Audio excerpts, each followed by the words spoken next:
Andi vagyok, és ma az arcápolás és a kézápolási termékeimet fogom nektek bemutatni. Amikor belépünk a fürdőszobába, akkor ugye még a smink az rajtunk van, azt valami le is kell szednünk.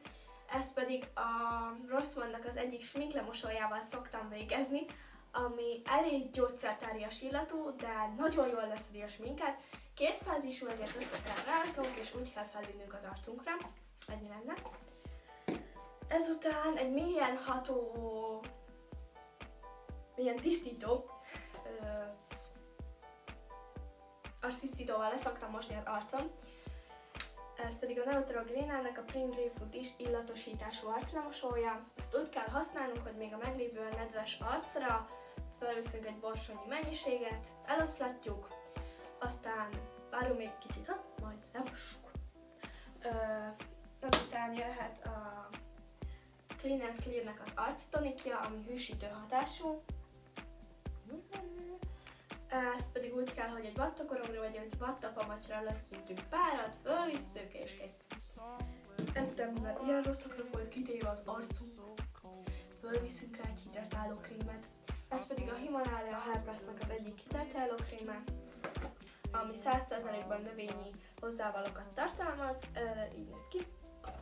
Én nagyon szeretem, mert tökéletesen hidratálja a bőrt. Ezután szoktam használni egy pattanás leoldót, de nem mindig, csak hogyha nagyon csúnya a bőröm.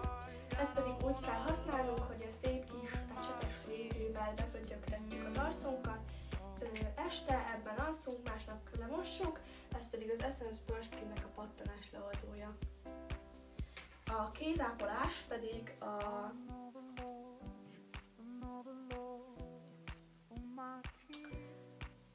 egy ilyen késztártős legügyével szokott kezdődni, és végül pedig egy Essence-es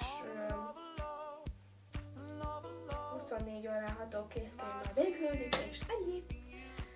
Hát köszönöm, hogy megnéztetek, és remélem tetszett a videó. Most próbáltam egy kis életet belevinni, most az előző szerintem annyira nem volt az.